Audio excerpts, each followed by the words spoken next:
Shalom, bendiciones, buenas noches, buenas tardes, buenos días, dependiendo la hora que esté escuchando este video. Estamos una vez más en nuestro estudio semanal, recorriendo el primer siglo, considerando un poquito del contexto cultural, social, geográfico, político, un poquito de todo para poder entender las cartas del primer siglo, o el Brit Hadashah, o el Nuevo Testamento como lo conocimos durante mucho tiempo, y como mucha de la gente lo conoce aún. Así es que hoy vamos a hablar un poquito acerca de lo que es el contexto geográfico de la parábola del buen samaritano. Cuando nosotros leemos la parábola del buen samaritano, normalmente, ya sea en el corte cristiano, se basan o se centran en lo que es la hipocresía religiosa, y porque habla de un sacerdote, habla de un levita y habla del buen samaritano. Y entonces el mensaje central es la hipocresía religiosa.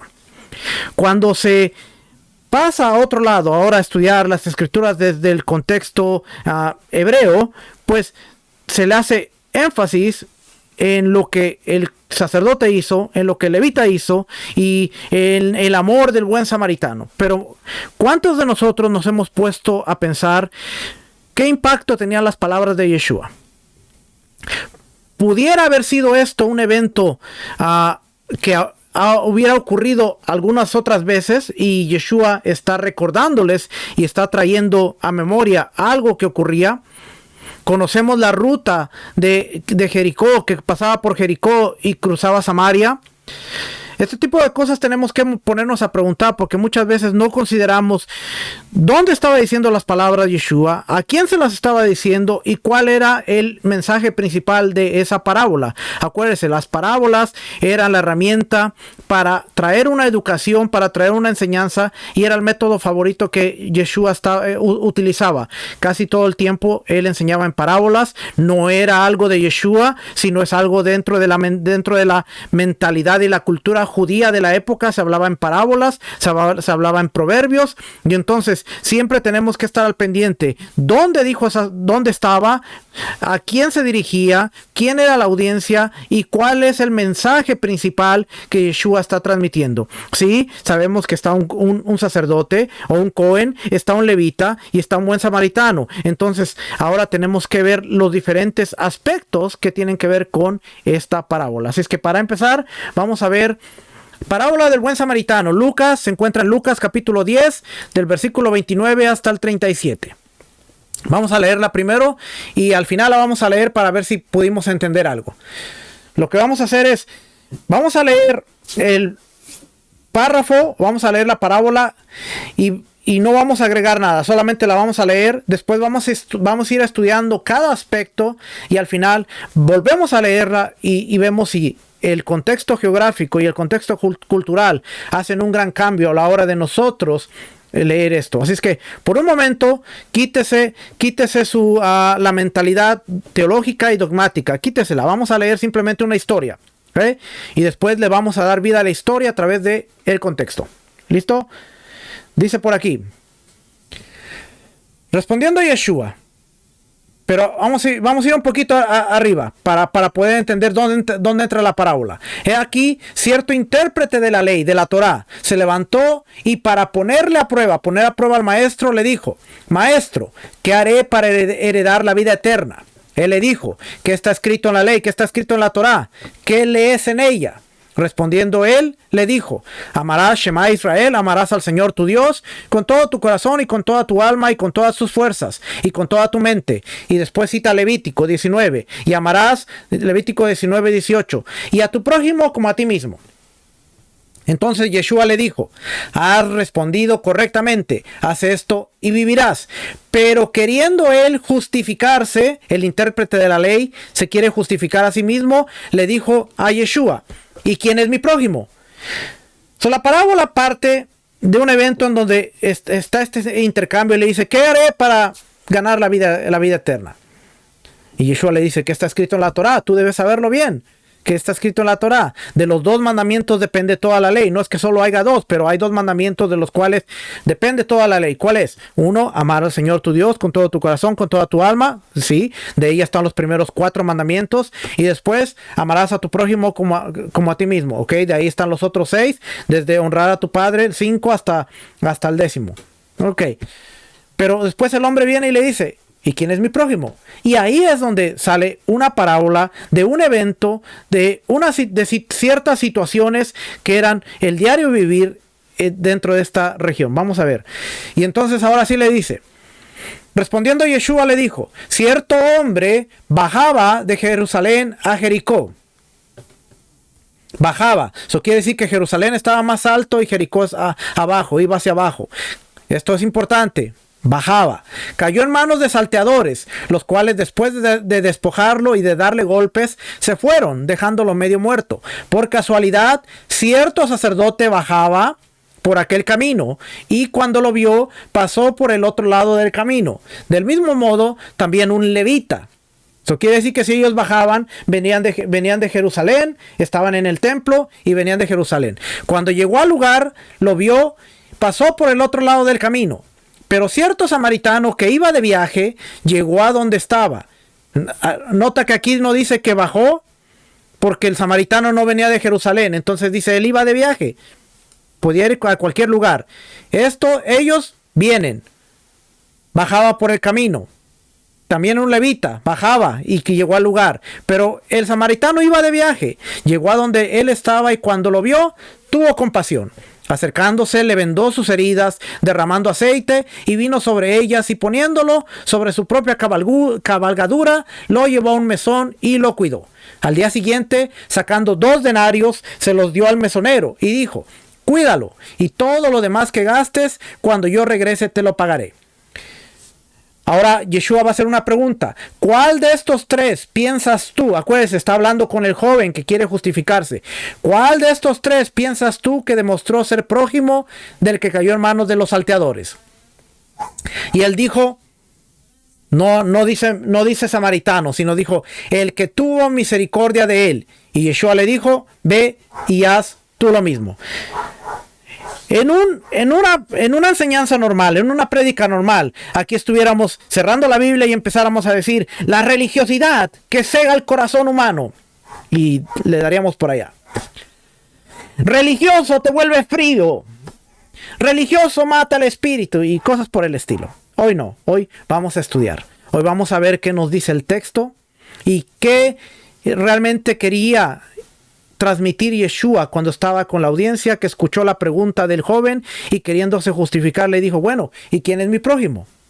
Y a través de esta parábola el joven deduce que el samaritano es tu prójimo. Ahora ve y haz lo mismo. Esas palabras son sumamente importantes porque ahora Yeshua le dice, ahora ve y haz lo mismo. Había una guerra interna entre samaritanos, no se podían ver, y eso lo vamos a explorar. Así es que, ¿cómo se consigue esta aplicación? Esta aplicación es Logos. Si usted va a Logos, www.logos.com, y baja lo que es el sistema, y de ahí uno va adquiriendo los libros y los recursos que uno vaya ocupando. Pero estos Logos, y aquí literalmente uno pone todos los, va comprando uno los recursos que uno quiere y que va usando. ¿Okay? Logos. Ok, vamos a empezar. Entonces, estamos viendo de este comentario geográfico Lexham de los Evangelios. Este es de la editorial Lexham. Parábola del buen samaritano. La geografía de Jericó y Samaria es clave para entender mejor el mensaje profundo de la parábola del buen samaritano de Lucas 10 del 25 al 37. Aquí te explicamos por qué. 1. Jericó era un camino peligroso y simbólico. Era una ruta conocida. El camino de Jerusalén a Jericó era muy transitado, pero era peligroso. Descendían unos 1000 metros de Jerusalén a 800 metros sobre el nivel del mar, hasta Jericó, a menos 250 metros bajo el nivel del mar, en unos 27 kilómetros. O sea, que era una pendiente. Esto lo convertía en un trayecto difícil, solitario, lleno de curvas y cuevas, ideal para que bandidos atacaran. En el contexto simbólico, esta ruta simboliza el descenso espiritual o la vulnerabilidad humana. Yeshua lo usa para colocar al hombre herido en una situación donde cualquier persona compasiva debería ayudar, sin importar su religión o clase. 2. Samaria era clave para el escándalo del samaritano como héroe. Se está poniendo al samaritano como el héroe, el que hizo justicia, el que hizo bondad. Había una tensión étnica y religiosa. Los judíos y los samaritanos se odiaban por razones históricas, religiosas y étnicas. Tenemos que ver cuáles son las razones históricas, religiosas y étnicas para este conflicto que había entre judíos y samaritanos. Para los oyentes judíos, un samaritano era lo último que esperarías como el ejemplo de misericordia. Entonces ahí es donde entra el mensaje de ahora ve y haz tú lo mismo, porque un samaritano era lo último en la mente de un judío que como un ejemplo de misericordia. La geografía social, Samaria no es solo una región, es un símbolo de los otros, de los marginados, los herejes, desde la perspectiva judía. Entonces, desde una perspectiva judía, Samaria significaba los otros, los marginados, los herejes, los que están allá del otro lado. Yeshua elige deliberadamente a un samaritano que no solo ayuda, sino que se excede en su compasión, contrastando con los líderes religiosos judíos que pasan de largo. El mensaje cobra más fuerza en el contexto geográfico. La ruta de Jerusalén a Jericó representa el peligro, la necesidad, el momento de prueba. El personaje samaritano, desde su trasfondo geográfico y étnico, representa el verdadero amor al prójimo, desafiando prejuicios y estructuras religiosas. Esto es un resumen que hice, pero vamos a estudiar aquí. Dice, en la famosa parábola del buen samaritano, Yeshua utilizó un contexto real, era un contexto real y físico del camino de Jerusalén a Jericó. Esto es la subida de Adumín, que se menciona en Josué 15:7, y el límite subía hasta Debir, desde el valle de Acor, y volvía hacia el norte, hacia Gilgal, que está frente a la subida de Adumín, al sur del valle, y seguía hasta las aguas de En-Semes y terminaba en Rogel. Josué 18:17, luego doblaban hacia el norte e iban hasta En-Semes y hasta Gelitot, que estaba frente a la subida de Adumín, y bajaba hasta la piedra de Bohan, hijo de Rubén.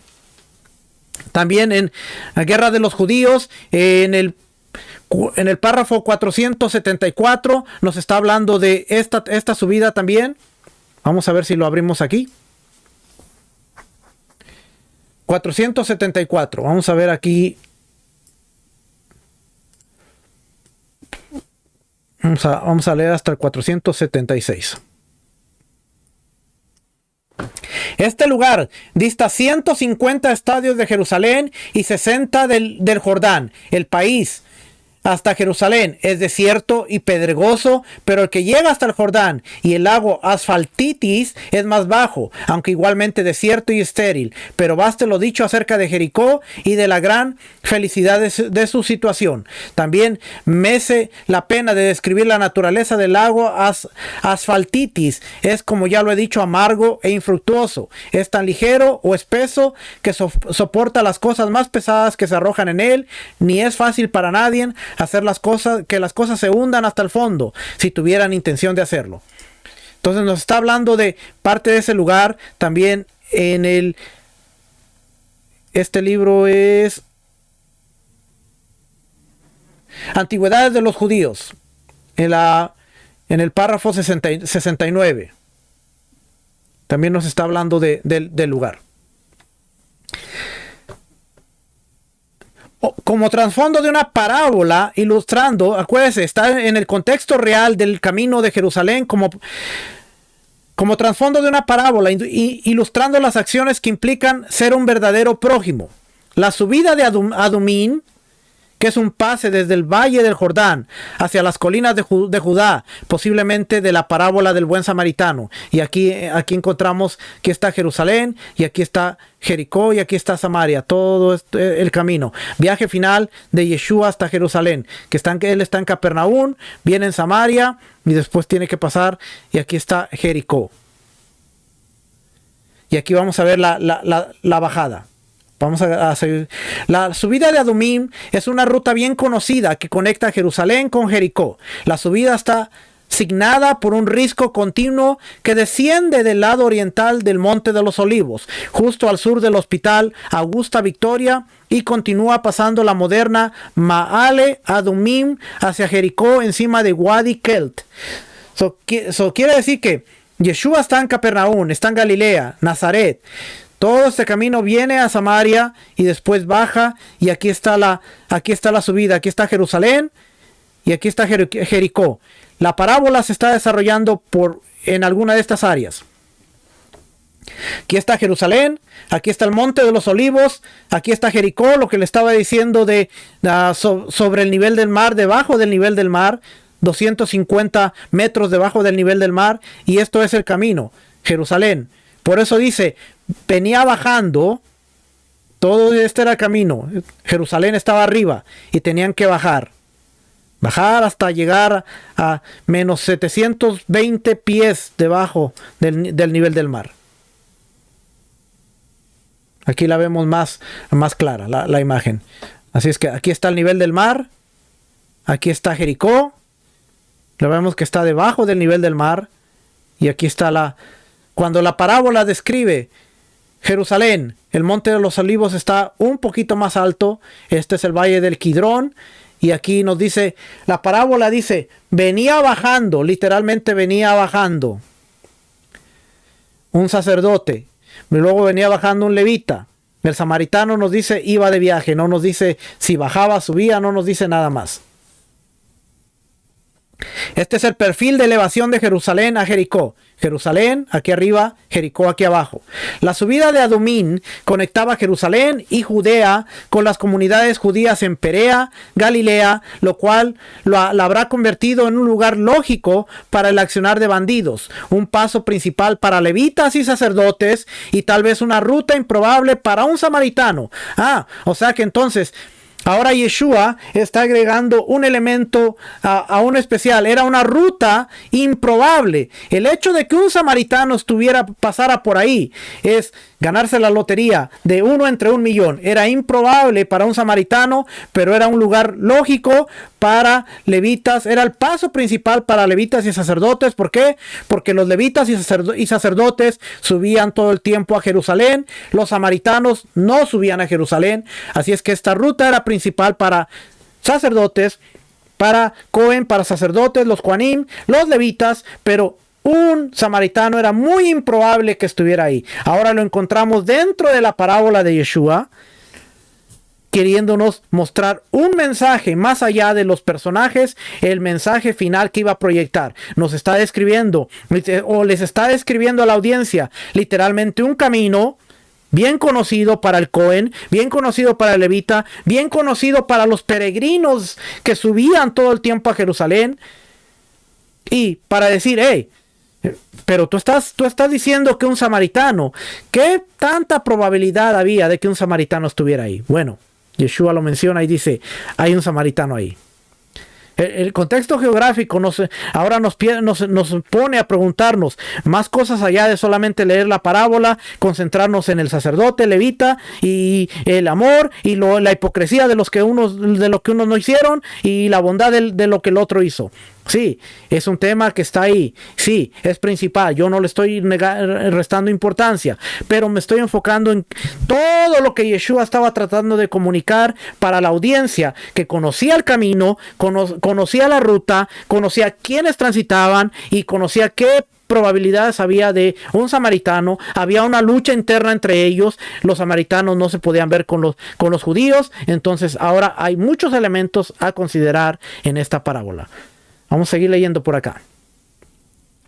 Las referencias bíblicas señalan la ruta y no un lugar específico a lo largo de la ruta. Así es que nos dice que venía bajando. No nos dice si era aquí en Qasar Ali. Lo voy a abrir para ver los nombres más claros. No nos dice si era en Qasar Ali, en Wadi Sir, ninguno de estos lugares. No nos dice dónde. Solo dice que fue atacado por unos bandidos. ¿Dónde? No sabemos. El relato empieza diciendo que venía bajando. Vamos a leer. Con esta gráfica en mente. Vamos a leer. A ver si puedo hacer esto. Ah, mire, sí lo pude hacer.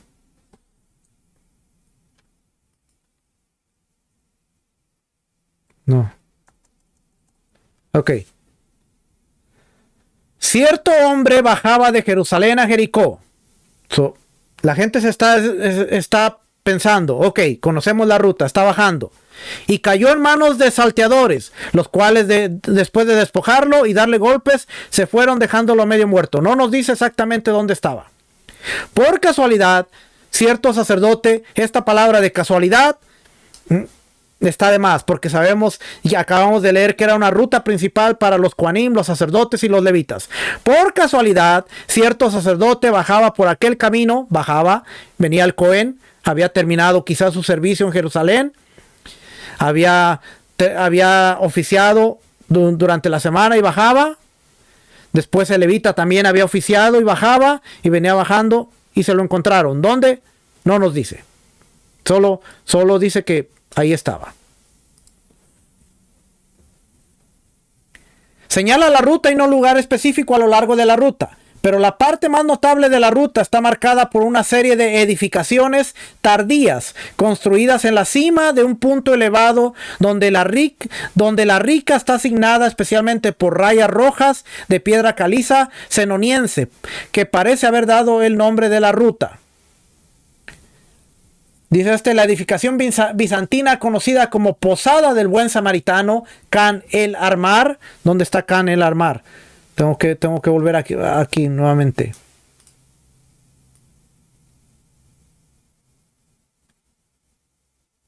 No me aparece aquí. Khan el Armar. Monte de los Olivos, Kidrán. Ok, no aparece. Pero dice...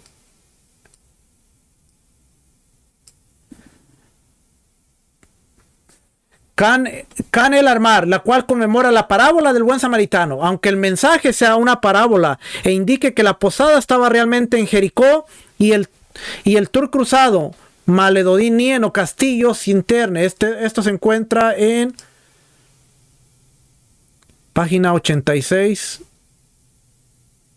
de el Anchor. Este es el Anchor Yale Bible Dictionary. Ahí donde nos está dando esa referencia. Durante el periodo romano tardío, un camino fue construido a lo largo de la ruta natural y fortalezas fueron construidas durante los periodos romanos tardíos y el periodo de los cruzados o las cruzadas sobre la colina opuesta a la iglesia bizantina, donde las excavaciones revelaron restos del periodo del segundo templo debajo de las fortalezas. La subida de Adumín conectaba Jerusalén y Judea con las comunidades judías en Perea, en Galilea, lo cual la habrá convertido en un lugar lógico para el accionar de bandidos, de acuerdo a la parábola en Lucas 10:29. Un paso principal para levitas y sacerdotes, Lucas 10:30 al 31, y tal vez una ruta improbable para un samaritano, Lucas 10:32. Con respecto a los ladrones, Jerónimo informa que Santa Paula pasó a través del lugar de Adumim, que significa sangre, porque una gran cantidad de sangre fue derramada ahí como resultado de los ataques frecuentes por parte de los bandidos. En vista de toda la evidencia circundante, pareciera que Yeshua utilizó acertadamente el contexto geográfico y sociopolítico. Mire la importancia, porque ahora estamos viendo que Yeshua está usando en un contexto geográfico y social y político de su tiempo para ilustrar una declaración retórica poderosa sobre un verdadero prójimo. La pregunta es, ¿quién es mi prójimo? Y Yeshua le dice, bueno, No solamente te voy a decir quién es el prójimo, pero te voy a dar una parábola, una enseñanza a través de hechos reales que tú conoces. Había bandidos, atacaban. Es más, el camino se llamaba Adumim, que quiere decir rojo, sangre, sangriento por toda la sangre. Y tú sabes que ahí vienen los Kohanim, los sacerdotes, ahí caminan los levitas.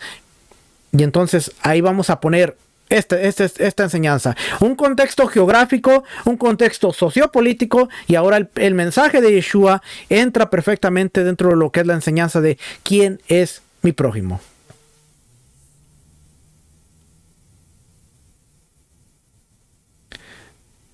Peregrinaje de Jericó a Jerusalén.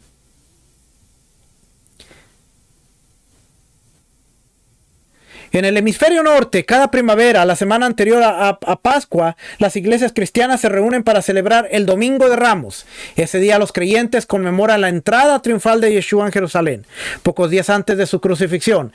Esta fase del viaje final de Yeshua comenzó en Jericó, en el valle del río Jordán, realizando el ascenso hacia las montañas centrales. Contrario a lo que estábamos viendo, ahora Yeshua va de abajo hacia arriba hasta alcanzar Jerusalén. Yeshua alcanzó el monte de los olivos que domina Jerusalén al este, así como miles de otros peregrinos. Yeshua efectuó ese mismo viaje para los festivales anuales, en especial la Pascua. Pero esta vez la llegada de Yeshua al monte de los olivos prometía algo diferente. Para Mateo y Marcos, la entrada triunfal marcó el momento en que Yeshua comenzó públicamente a revelarse a sí mismo como el Mesías judío. Antes de esto, había instruido a la gente que guardaran su secreto. Por ejemplo, Marcos 8:4, Mateo 8:4, Marcos 7:36, pero ahora estaba pronto a manifestarse a sí mismo como rey, no el héroe conquistador que muchos esperaban, sino un siervo humilde y sufriente. En efecto, Mateo interpreta este evento como el cumplimiento de la profecía de Zacarías 9. Para Lucas, la entrada de Yeshua marcó el clímax de un viaje que comenzó en Lucas 9:51. Cuando afirmó su rostro para ir a Jerusalén. Esta vez, Yeshua no llegaba a la ciudad santa como simplemente otro peregrino, llegaba en la calidad del rey. Y aquí nos está diciendo un infográfico de la vida de Yeshua, algo interesante que nos habla aquí, de prácticamente cómo fue la vida de Yeshua. Es interesante aquí, donde desde que está la entrada a Jerusalén, montado en un asno, llora por Jerusalén, mira alrededor del templo y a Betania, después maldice la higuera, purifica el templo de acuerdo a Mateo, Marcos, Lucas. Los líderes religiosos conspiran contra él, algunos griegos desean ver a Yeshua en la elección de la higuera seca, los líderes religiosos desafían la autoridad. Yeshua es cuestionado sobre el pago de los impuestos, los saduceos preguntan sobre la resurrección. Yeshua es cuestionado sobre el mandamiento más grande. Yeshua condena a los líderes religiosos. Yeshua elogia la ofrenda de la viuda, estaba en el templo. Yeshua predice la destrucción del templo. Yeshua habla de su regreso y el fin. Yeshua predice su crucifixión en 2 días. Los líderes religiosos tratan de matar a Yeshua. Judas ofrece entregar a Yeshua. Los discípulos se preparan para la Pascua. Comen la última cena con los discípulos. Yeshua con sus discípulos ora en el monte. Ora en el camino hacia el monte de los olivos. Yeshua ora en Getsemaní. Yeshua es arrostado. Anás interroga a Yeshua. Pedro niega por primera vez. Pedro niega la segunda vez.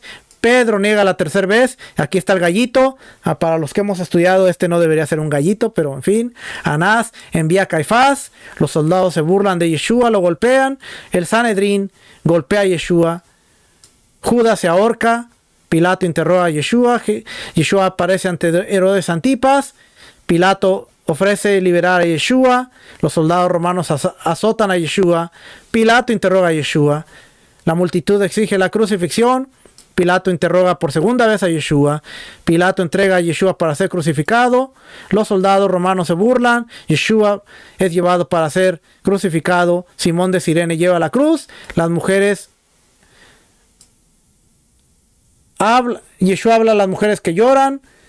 Pilato ofrecen a Yeshua vinagre con hiel, pero lo rechaza. Pilato escribe un título sobre la cruz de Yeshua. Yeshua es crucificado, los espectadores se burlan. Un delincuente pide a Yeshua que le recuerde. Yeshua muere en la cruz. Las mujeres ven de lejos la crucifixión. José de Arimatea pide el cuerpo de Yeshua. Guardias son puestos. El cuerpo de Yeshua es colocado en el sepulcro, guardias son puestos en la tumba, las mujeres encuentran la tumba vacía, las mujeres hablan a los discípulos acerca de la tumba vacía, Pedro y Juan corren al sepulcro vacío, Yeshua se aparece a María Magdalena, Yeshua se aparece a las mujeres, los líderes religiosos sobornan a la guardia, Yeshua se aparece a 2 creyentes en el camino a Emaús, Yeshua se aparece a Pedro, Cleofas y sus compañeros informan a los discípulos, Yeshua se aparece a los apóstoles a puerta cerrada. Yeshua aparece a los apóstoles, incluyendo a Tomás. Yeshua provee una pesca milagrosa. Yeshua se reconcilia con Pedro, o Pedro se reconcilia con Yeshua. Yeshua comisiona a los discípulos a enseñar y bautizar a todas las naciones. Yeshua se aparece a más de 500 personas. Yeshua se aparece a Jacobo. Yeshua asciende al cielo. Interesante todo este infográfico, ¿verdad? Este infográfico se encuentra en el recurso que se llama Infográficos del Software Bíblico Logos volumen 3. Ahí encuentra, y hay muchos, no solamente ese, sino está la vida de Moisés de igual manera, la vida de Pablo, la vida de Abraham, la vida de David, para poder entender cómo llega David. Interesante cómo llega David hasta ser rey, pero vámonos al tema. Estamos en el tema. El relato del viaje expresado por Mateo. Yeshua parte de Jericó junto con sus discípulos y la compañía de otros. Al aproximarse a Jerusalén, llegan a la aldea de Betfagé. Mateo da la impresión de que Betfagé es la primera aldea que uno encontraría en el Monte de los Olivos. Tanto Marcos como Lucas mencionan que Yeshua se aproximó a Betfagé y Betania. Si esto ha de leerse en ese orden geográfico, esto es como un itinerario. Sugería que Betfagé está más al este porque aparece primero, y Betania debe situarse entre Betfagé y Jerusalén. Y aquí nos está diciendo cómo es el camino. El camino principal entre Jericó y Jerusalén puede trazarse con un alto grado de precisión gran parte de su extensión, gracias a la topografía de esa región y la preservación de restos físicos del camino romano. Un estudio de las referencias históricas atestigua la existencia de este mismo camino, incluso antes de la construcción romana. Finalmente, porque Yeshua viajó primero a las aldeas de Betania y Betfagé, las ubicaciones de estos sitios serían discutidos junto con cualquier camino auxiliar que pudo haber conectado estas aldeas con Jerusalén y con el camino de Jerusalén a Jericó. Una comprensión de los caminos romanos y la geografía de esta zona eludizarán el trayecto final de Yeshua hacia Jerusalén. Según Josefo, la población de Jerusalén podía superar muchas veces su tamaño habitual, con creíbles cantidades de 2.700.200 personas y 3 millones, según el Belum Judaicos. Esta es las guerras de los judíos, el párrafo 280. Susan Haber considera que estas cifras son exageradas, pero es claro que la población de Jerusalén se duplicaría, triplicaría o incluso cuadruplicaría durante las festividades. Jerusalén y sus aldeas habrán necesitado provisiones para alimentar y albergar a los peregrinos, así como rutas transitables para recibirlos. Un pasaje de la literatura rabínica señala: en el día 15 de Adar, los agentes de la corte salen y reparan los senderos y caminos que fueron arruinados durante la temporada de lluvias, un mes antes del festival de Pesaj, hacia la época en la cual llegan los peregrinos, de modo que deben ser reparados para los 3 festivales. Así es que estamos viendo la importancia de Jericó. Era un camino, no era una historia al azar, sino que Yeshua está ubicando los eventos dentro de un contexto que la gente conocía. Era la ruta principal de Jericó a Jerusalén. Tenían que subir, si venían de Jericó a Jerusalén, tenían que subir, porque a Jerusalén siempre se asciende. Si venían de Jerusalén, tenían que descender. Ahora, hace sentido que el Cohen, el sacerdote, el levita, vengan descendiendo. ¿Por qué? Porque ellos subían, ascendían de acuerdo a su orden sacerdotal. Subían, ejercían su oficio y después bajaban. O subían al templo y después tenían que bajar para ir a cada una de sus aldeas. Pero el samaritano, ellos no acostumbraban subir al templo. De hecho, ellos creían que ellos podían adorar en Gerizim, donde la mujer samaritana en Juan capítulo 4 le dice: nuestros antepasados han dicho que debemos adorar en este monte, así es que ellos no subían. Entonces, estamos viendo cuál es la importancia de poder conocer el contexto geográfico, porque ahora la audiencia podía entender perfectamente la parábola, ¿ok? Conocemos el camino, conocemos el peligro, conocemos todo. Ahora, lo que no logramos entender, ¿qué estaba haciendo un samaritano dentro de esta ruta? Ellos no van. Pero después, cuando Yeshua empieza a decir, ninguno de los otros dos, el Cohen, el levita, creyendo que estaba muerto, no quisieron tocarlo. Así es que lo dejaron por ahí. Ahora tenemos que hablar de lo que es el espectro de santidad. Un Cohen tenía prohibido impurificarse por cualquier persona. Si nosotros vamos a las regulaciones en el libro de Levíticos, nos damos cuenta que un Cohen Gadol no se podía impurificar por ningún muerto. Un Cohen solamente se podía purificar, un sacerdote normal se podía impurificar tocando un muerto solamente por los familiares más cercanos. Así que había ciertos grados de santidad que ellos tenían que mantener. Debían proteger la santidad, porque si tenían que subir a Jerusalén, no se podían ellos impurificar. Ahora, eso no quita el hecho de que ellos pudieron haber mandado a una persona a asegurarse de que estuviera bien, de que realmente no estuviera muerto. Pudieron haber hecho algún acto de justicia y bondad, sí, pero no lo hicieron. De repente entra a escena un hombre que no debía estar ahí y que no le importó si la persona que estaba tirada era un samaritano, era un judío, porque era la ruta de peregrinaje, o era algún extranjero que quizás subió a los atrios, a los patios del templo. No nos dice quién era. Lo que nos dice es que el samaritano va, literalmente, si nosotros regresamos nuevamente, no nos dice dónde estaba.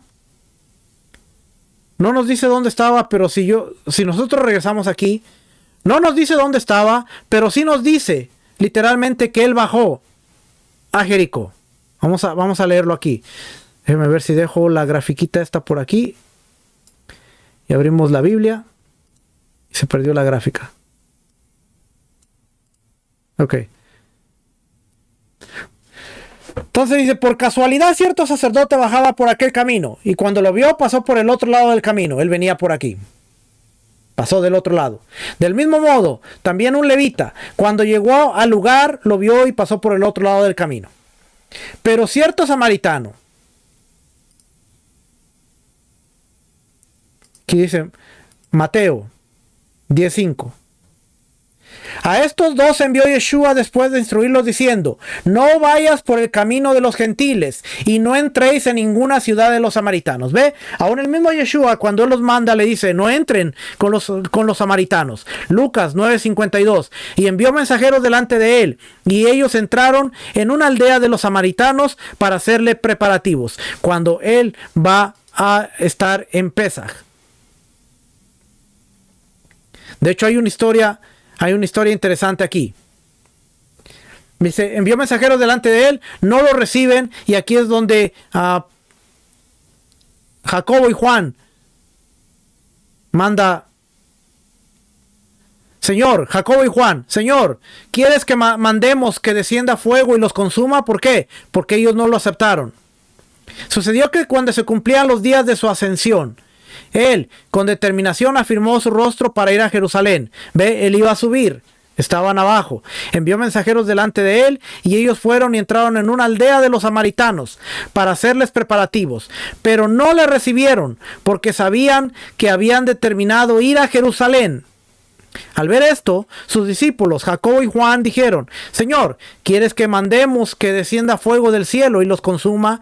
Pero él, volviéndose, los reprendió y dijo: Vosotros no sabéis de qué espíritu sois, porque el Hijo del Hombre no ha venido para destruir las almas, sino para salvarlas. Y se fueron a otra aldea. So Yeshua prácticamente iba a ascender, iba a subir.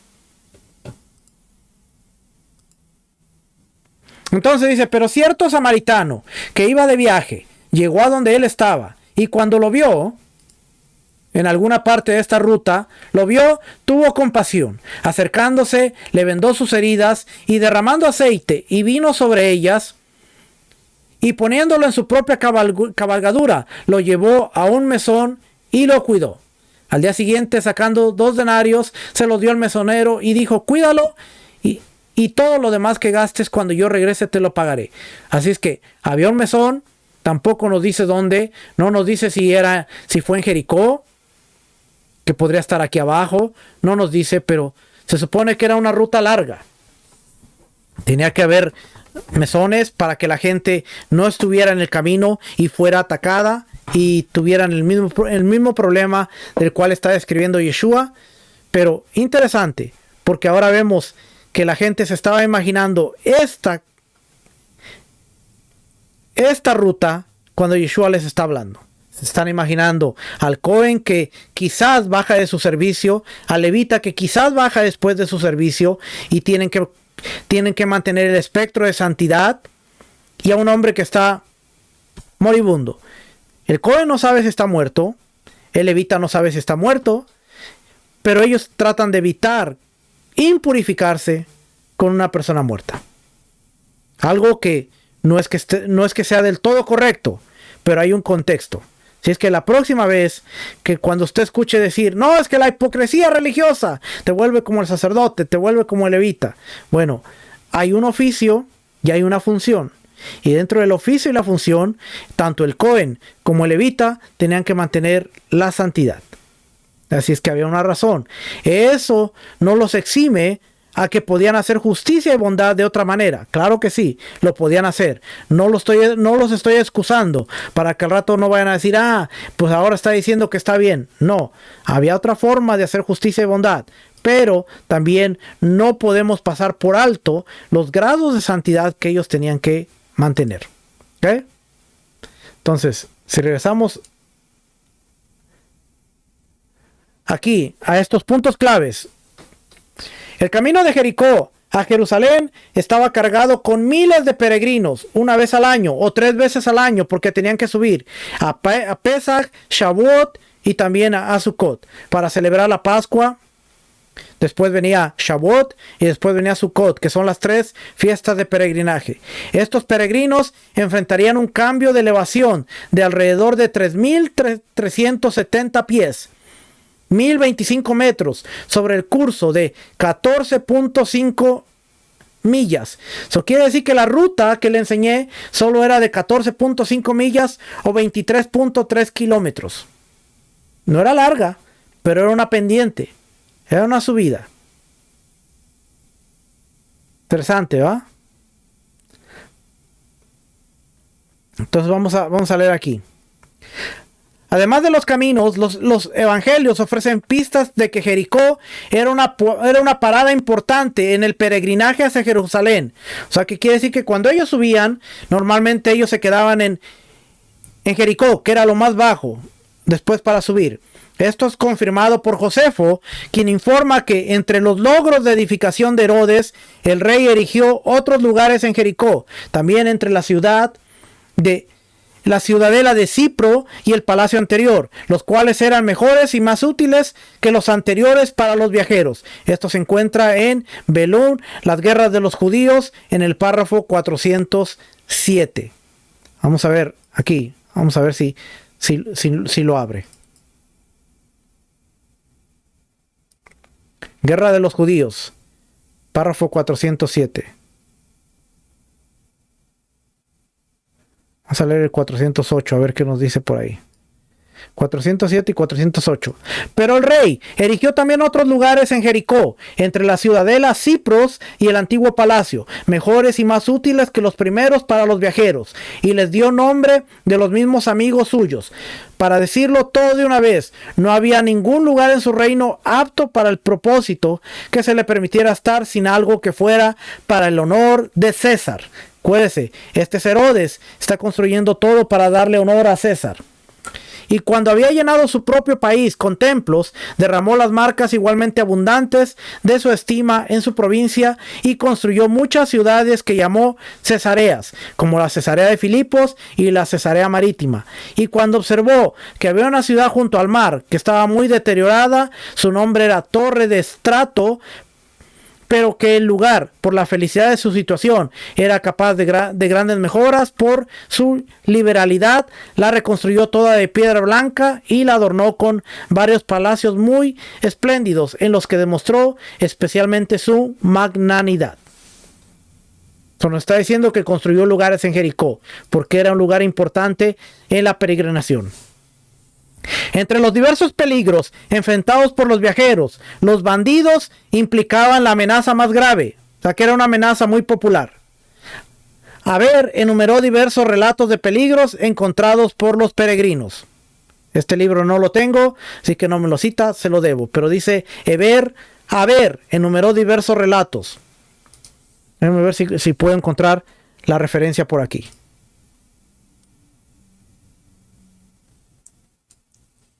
Estamos en vivo, así es que voy a ir a Google.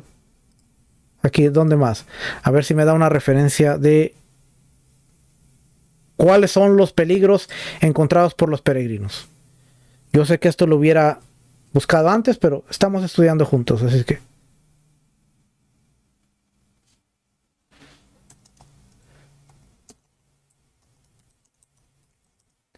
Los peligros graves.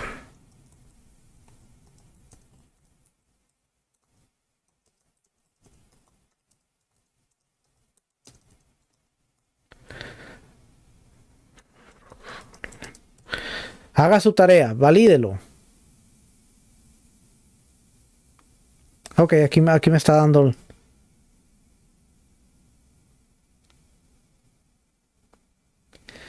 según haber,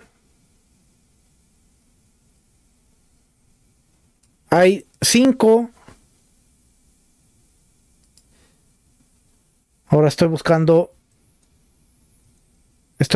dónde poner mi nota. La voy a poner aquí. Entre los diversos peligros, aquí voy a poner la notita.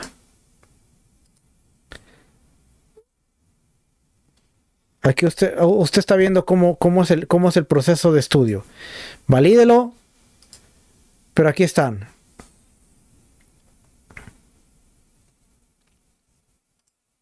Estos eran los peligros de la ruta de Jericó a Jerusalén. 1. Bandidos y asaltantes. Esta ruta era famosa por los robos y ataques de bandidos. El terreno montañoso y desértico ofrecían muchos escondites ideales para emboscadas. La parábola del buen samaritano, narrada en el Evangelio de Lucas, se centra en un viajero que es asaltado en esta ruta. También un terreno accidentado. La ruta es bastante accidentada y empinada. Es un declive, ascendiendo desde el nivel del mar de Jericó hasta las alturas de Jerusalén. Esto no era físicamente desafiante, no solo era físicamente desafiante, sino también aumentaba el riesgo de lesiones debido a caídas o deslizamientos. 3. Condiciones climáticas extremas. El camino puede ser extremadamente caluroso y seco, especialmente en verano, lo que representa un riesgo de deshidratación y golpes de calor para los viajeros que no están adecuadamente preparados. Ellos subían en la primavera, subían entrando ya lo que era el verano para Shavuot y subían en el otoño, que era para Sukkot. Animales salvajes. Aunque menos común en tiempos modernos, los viajeros antiguos podrían haber enfrentado peligros de animales salvajes como lobos o serpientes, conflictos políticos y militares, Dado que Jerusalén ha sido un centro de actividad religiosa y política a lo largo de la historia, los conflictos en la región podrían hacer que el viaje fuera aún más peligroso en ciertos periodos. Así es que encontramos ahí los peligros, habían peligros que enfrentaban los viajeros. Y los bandidos era la amenaza más grave. A lo largo del camino romano se establecían puestos de vigilancia a fin de aliviar este peligro. Había soldados romanos. Más aún, los peregrinos viajaban en cantidades por razones de seguridad. Se recordará que los padres de Yeshua eran parte de una caravana de peregrinos cuando salieron de Jerusalén y habían dado por sentado que el joven Yeshua estaba entre los viajeros. Lucas 2:44. Y suponiendo que iban en la caravana, anduvieron camino de un día y comenzaron a buscarle entre los familiares y conocidos. Ellos iban descendiendo en este camino. Naturalmente, en el viaje final a Jerusalén, Yeshua estaba en una compañía que incluía a sus discípulos y muchos otros. Muchos viajeros han informado que el viaje de Jericó a Jerusalén insume entre 8 y 9 horas y de ese modo podría completarse en un solo día. Así es que eran 23 kilómetros, se podía completar en un día. Caminando de 8 a 9 horas. Caminando, Acuérdese, no había había burros de transporte, pero la mayoría de gente caminaba. Usted se imagina 8 o 9 horas caminando. Virtualmente la extensión completa del camino de Jerusalén a Jericó yace al lado del sotavento de las montañas centrales. La humedad procedente del Mediterráneo es bloqueado por la cresta del Monte de los Olivos, creando el efecto de una sombra pluvial hacia el este. Así, la mayor parte de la extensión del camino reside en un entorno árido. No hay árboles más allá de las pendientes orientales del Monte de los Olivos y prevalecen las condiciones desérticas.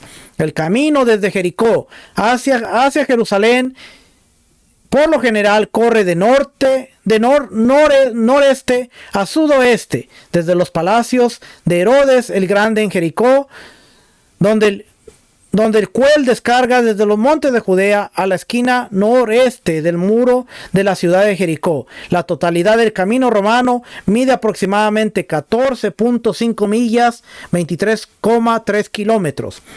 La ruta es una cuesta arriba la mayor parte del camino, por lo que durante el trayecto el viajero debe superar un desplazamiento vertical de alrededor de 3.370 pies.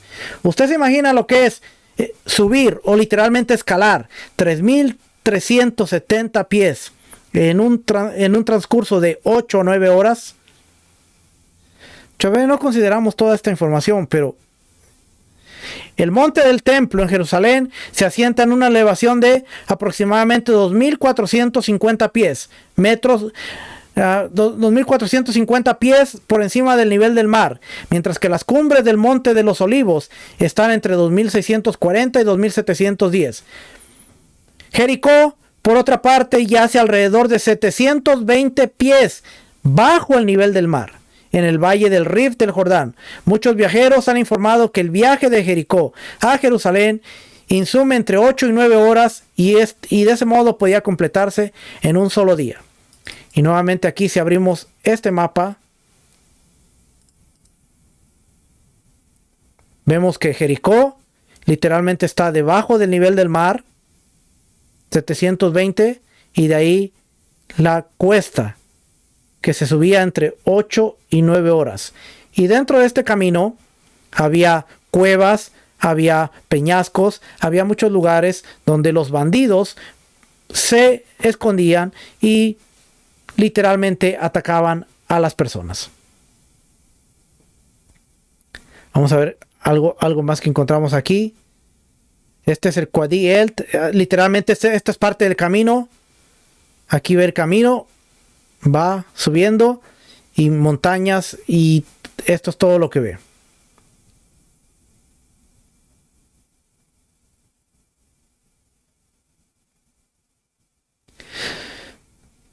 Suponiendo que la construcción del camino romano es posterior a la época de Yeshua, hay abundancia de evidencia histórica para demostrar que el camino de Jerusalén a Jericó era una ruta bien conocida y bien utilizada antes de que los ingenieros romanos llevaran adelante sus obras de construcción. Es posible que en algunos lugares del camino más antiguo siguiera un curso fácil junto al lecho de Wadi en lugar del curso del camino romano, o algo parecido según consideraba Beaubery. Los romanos adherían a elevaciones altas donde fuera posible por motivos estratégicos, aun si esto no siempre resultara el curso más fácil para viajar. No obstante, en la mayoría de los casos los romanos simplemente sacaban provecho de una ruta existente y optimizaban a partir de ahí. Cuando David huyó a Jerusalén como resultado de la usurpación de Absalón, cruzó el valle del Kidrón al este de la ciudad y ascendió la pendiente del monte de los Olivos. La familia real y los sirvientes que acompañaron a David pasaron junto al camino que va al desierto, mientras que David subía por el monte de los Olivos, donde acostumbraba a adorar a Dios. David despachó a su consejero de confianza, Usaí, de regreso a la ciudad para interrumpir el consejo del asesor de Absalón. Luego David cruzó por encima de la cumbre en cuyo punto fue aprovisionado y luego prosiguió hacia Bahurim, una aldea en la pendiente oriental del Monte de los Olivos. Simei, pariente del rey Saúl, apareció y mientras David y su grupo descendían por el camino, Simei los persiguió lanzando maldiciones, piedras y suciedad sobre David y los hombres desde la cresta encima del camino. Su acción llevó a David y a quienes estaban con él a vadear el río Jordán y a dirigirse hacia Mahanaim, donde hallaron alivio. Todo esto lo encontramos. David abandona Jerusalén. Y aquí está Hebrón, Jerusalén, Monte de los Olivos, Jericó. Pues aquí es una bajada y después va a Mahanaim.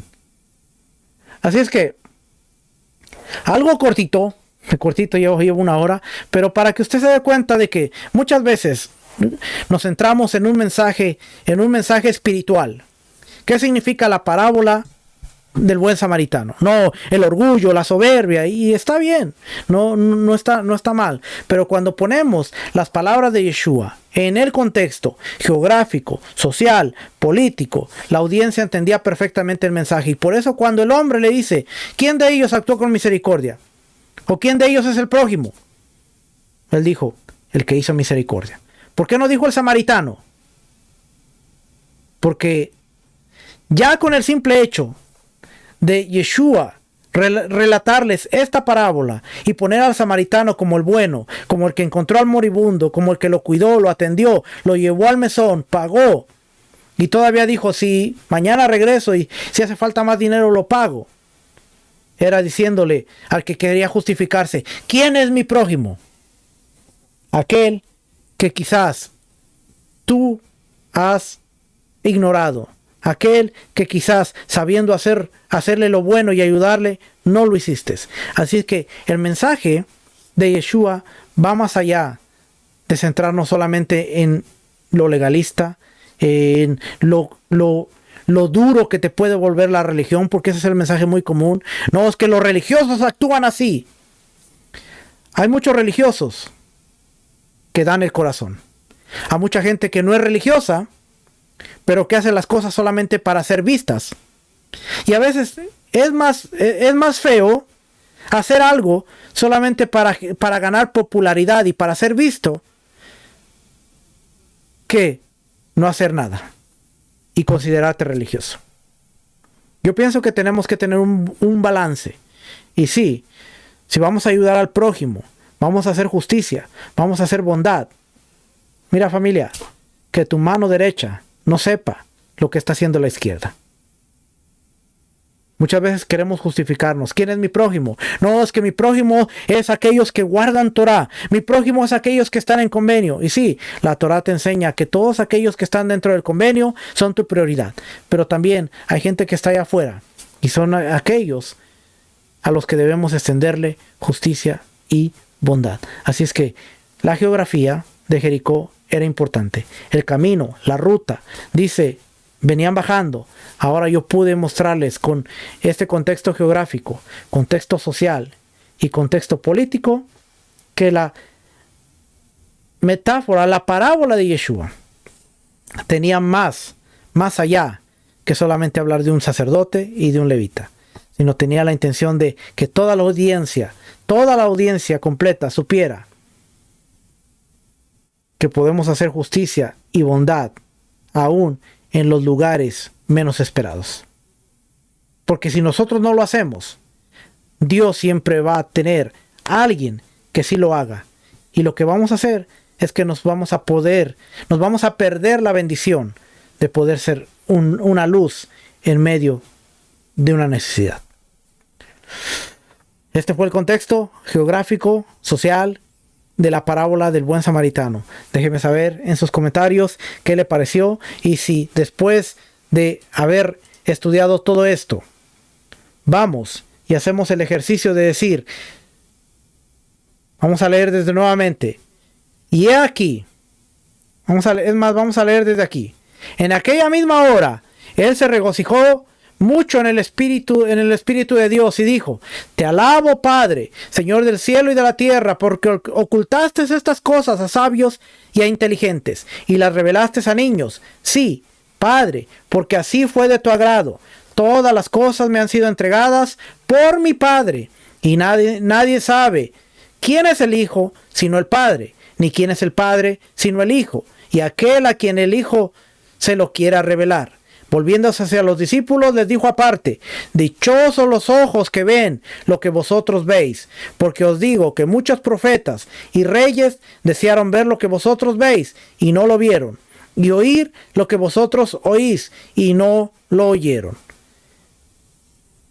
Inmediatamente viene el hombre y le dice: he aquí cierto intérprete de la ley se levantó y para poner la prueba dijo: Maestro, ¿qué haré para heredar la vida eterna?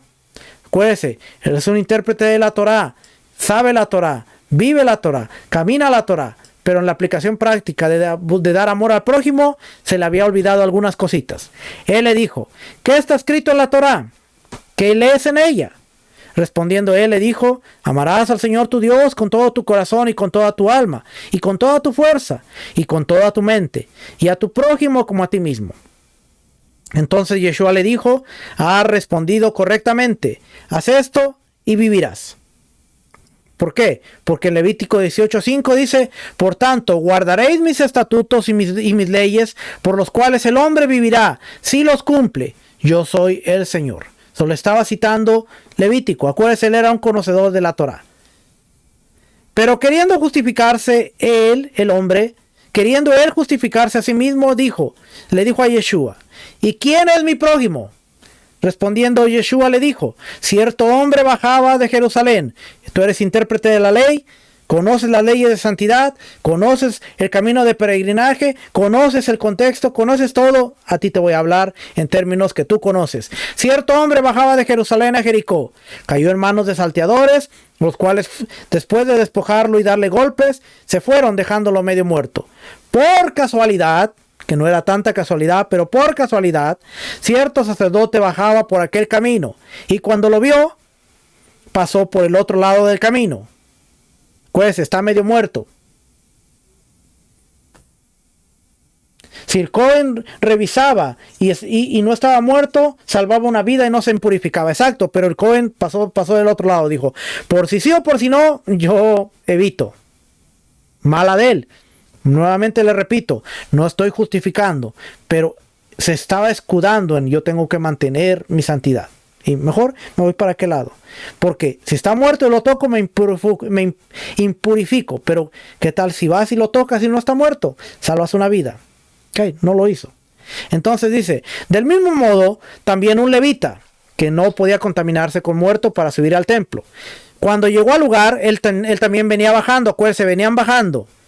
Y lo vio, pasó por el otro lado del camino. Pero cierto samaritano que iba de viaje, llegó a donde él estaba, y cuando lo vio, tuvo compasión. Algo que no tuvieron los otros dos: compasión. Y acercándose, le vendó sus heridas, derramando aceite. Por cierto, el aceite era la mejor medicina que había en el mundo antiguo. Por eso cuando Santiago o Jacobo escribe su carta y dice, si hay alguien enfermo, que venga y que lo unjan con aceite. La teología ha enseñado, si alguien está enfermo, pase y se agarra inmediatamente la botellita de aceite y vamos a untarnos aceite y vamos a ungirlos porque la palabra dice que hay que ungirlo con aceite. No, familia. El ungimiento con aceite era un aceite que preparaban con especies, con hierbas y que tenía un poder curativo. Era como un ungüento. Así que cuando cuando Jacobo en su carta, Santiago, dice, si alguien está enfermo, que venga, y los ancianos lo ungirán con aceite y orarán por él. Podía ser una herida de la piel, podía ser algún tipo de enfermedad. Algunos creen que era lepra, no creo que haya sido lepra, pero era un tipo de una cortadura o cualquier tipo de enfermedad. Venían y le ungían con aceite, que era un ungüento. Así que estamos viendo que aquí dice, él derramó aceite y vino, porque el vino era un antiséptico. Literalmente se estaba asegurando de que sus heridas no se le infectaran. Le estaba poniendo aceite, le estaba poniendo vino y poniéndolo sobre su propia cabalgadura, en su caballo, en su mula, su burro. Lo llevó a un mesón. Ya vimos que había diferentes lugares en el transcurso. Después Roma edifica más lugares y después Herodes también para los peregrinos, para cuidarlos a ellos, y lo cuidó. Al día siguiente, sacando 2 denarios, se los dio al mesonero y dijo, cuídalo y todo lo demás que gastes, cuando yo regrese te lo pagaré. ¿Cuál de estos 3? Ahora viene la pregunta. Ya le dio todo esto, ya lo puso en contexto y ahora sí le dice, ya te ubicaste, ¿verdad? Sí, Yeshua, ya me ubiqué, ya sé, ok. Contexto cultural, contexto geográfico, contexto social, contexto político. ¿Estás ahí? Sí, ya estoy ahí, ok. Ahora viene lo bueno. Ya que estás ahí, déjame preguntarte, ¿cuál de estos 3, sacerdote, levita y samaritano, piensas tú que demostró ser prójimo del que cayó en manos de salteadores? Una pregunta para ponerlo a pensar. Y él le dijo, el que tuvo misericordia de él. Ni siquiera le dijo al samaritano. Simplemente dijo, el que tuvo misericordia de él. Y Yeshua le dijo, samaritano, ¿verdad? No lo quisiste decir, samaritano. Pero ahora ve y haz tú lo mismo. Ve y ama a los samaritanos. Ve y cuida a los samaritanos. Por eso cuando Yeshua sana a los leprosos, lo primero que le dice es, hey, vayan y preséntense al sacerdote. Un mensaje con doble finalidad. Que los samaritanos reconocieran, para quedar limpios completamente, reconocieran el templo como lugar de autoridad y al sacerdocio arónico, que era aquellos que iban a hacer el ritual para declararlos limpios e integrarlos a la sociedad. Para el Cohen, aceptar a un hombre que había sido sanado de lepra, un milagro, que muy pocas veces se había visto, o solamente con Eliseo y Naamán, que él no sube al templo. Pero dentro de la comunidad judía se cree que nadie había sido sanado de lepra hasta que llega Yeshua, porque ellos mismos entendían que cuando el Mesías llegara, los leprosos iban a ser sanados. Entonces ahora viene un samaritano, ¿y qué le dice el Cohen? ¿Te voy a rechazar? No, fuiste sanado de lepra, tengo que hacer el ritual contigo. En muchas de las parábolas y en muchas de las enseñanzas, Yeshua está trayendo una reconciliación entre lo que es Samaria y el pueblo judío. Y en la parábola del buen samaritano encontramos ese mensaje tan fuerte, tan concreto y tan especial de decir, él fue el que hizo misericordia en este camino que ustedes conocen. Ahora ustedes vayan y hagan lo mismo. La pregunta es, cuando nosotros decimos, no, es que tenemos que ayudar a los a los que están en convenio y dejar a los que están fuera del convenio, es cierto. Ahora, si el que está fuera del convenio no cree como yo, no piensa como yo, no ve las cosas como yo, no está dentro del convenio, está en una necesidad y Dios me quiere poner a mí como un recurso para mostrar su justicia, su bondad y su amor, ¿por qué no dejarme hacer eso? Esa debería ser, al final de cuentas, la enseñanza final. No la hipocresía, no la religiosidad, no el fanatismo, no todo este tipo de cosas, sino que cada uno de nosotros podemos mostrar el amor, la misericordia, la bondad, aún en lugares donde menos no los esperamos. Familia, ahora sí, ya me voy. Que el Eterno les bendiga, el Eterno les guarde. La próxima semana seguimos escudriñando más del contexto del primer siglo, porque de verdad que vamos a aprender muchas cosas. Yo creo que la próxima semana se acerca Pesaj y vamos a ver cómo eran los preparativos, especialmente con Yeshua. Hoy vimos el camino, él tenía que subir, y vamos a ver cómo eran los preparativos alrededor del templo, dentro del templo, las afueras de Jerusalén, para poder entender cómo se llevaba Pesaj durante los tiempos del Mesías. Que la paz del Rey esté con cada uno de ustedes y nos vemos el próximo jueves en Hogar con Valor. Y el próximo sábado vamos a tener transmisión especial con el Moré Rico Cortés, que nos va a estar visitando por aquí. Así es que nos vemos, familia, en las transmisiones de la semana. Shalom, familia, nos vemos, que el Eterno les guarde. Shalom. Suscríbete a nuestro canal Masterclass Ministries en YouTube y en Algo Nuevo para Ti TV en Facebook. No olvides regalarnos un like y dejar tu comentario para que nuestro contenido tenga más alcance.